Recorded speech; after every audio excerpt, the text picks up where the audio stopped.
I thank my friend from Ohio for yielding time to me. I want to go back for a moment, back to March, and at a time when the Ways and Means Committee in the House convened to hear Secretary Geithner's testimony to us regarding President Obama's budget proposals, and specifically the issues related to cap and trade and some proposed tax increases on the oil and gas industry. In fact, in addition to cap and trade, the administration is proposing $31.5 billion in increased taxes on the U.S. domestic, these small independent companies that produce oil and gas that power our country. So at the time, I had a very simple, very straightforward question for Secretary Geithner, who was testifying.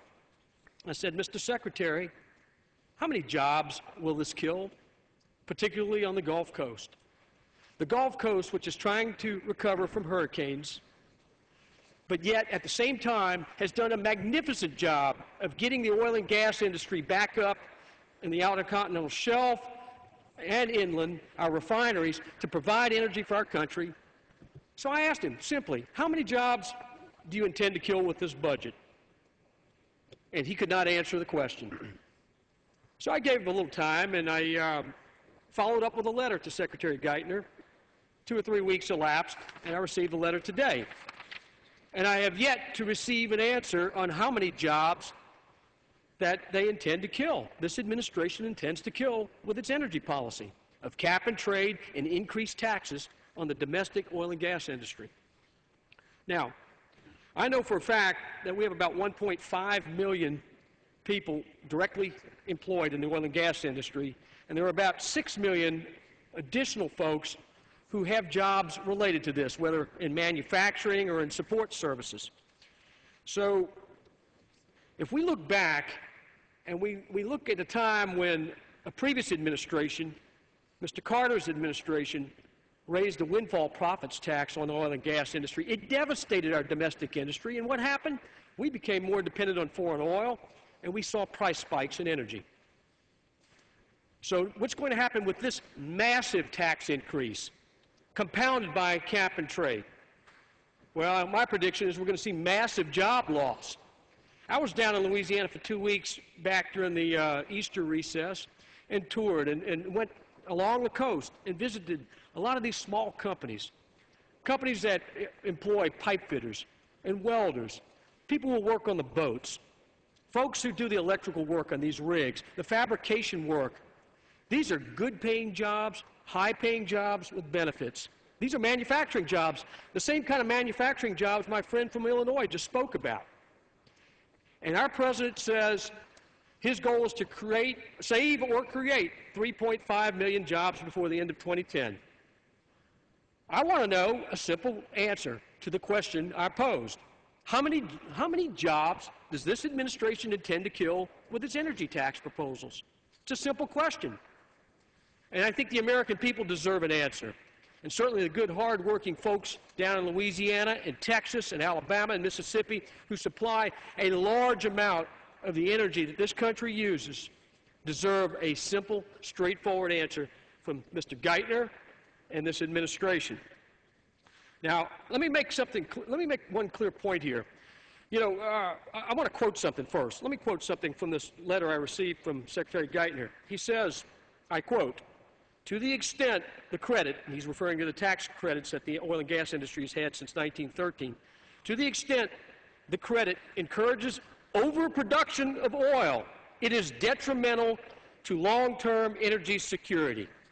Overproduction of oil? Does any American believe that we have overproduction of oil?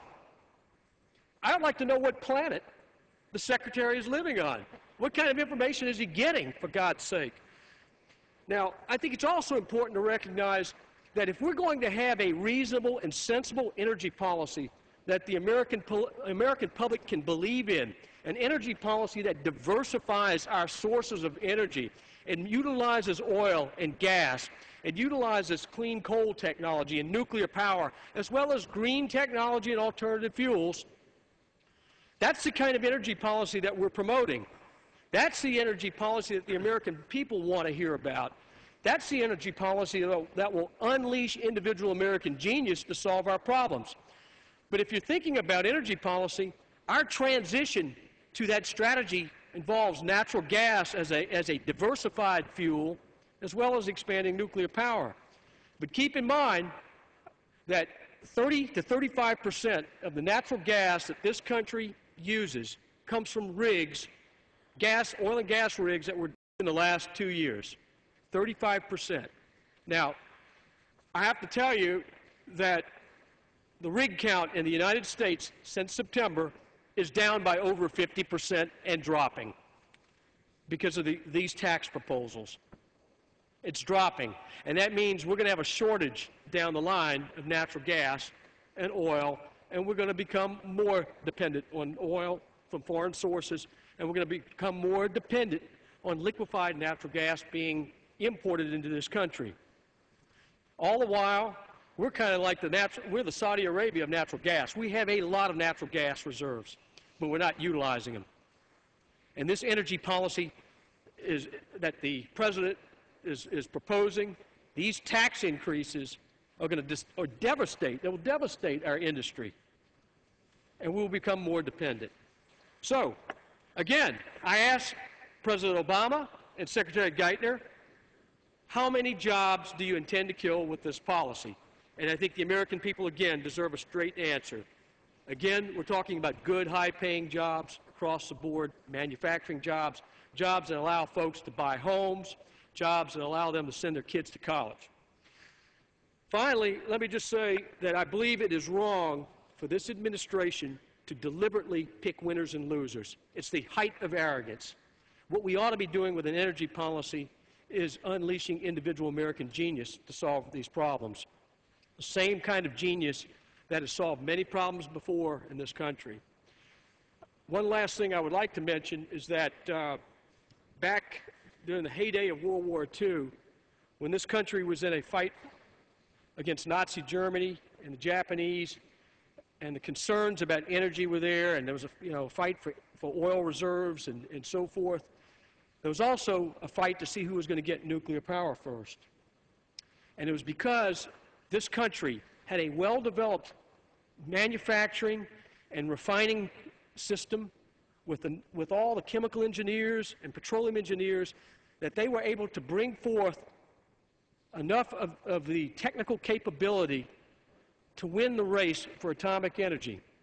And this is the same energy industry that this administration is currently trashing with this tax policy. So, again, I want to know a simple answer to a simple question. How many jobs does the Obama administration intend to kill with cap and trade and with these targeted tax increases on the oil and gas industry?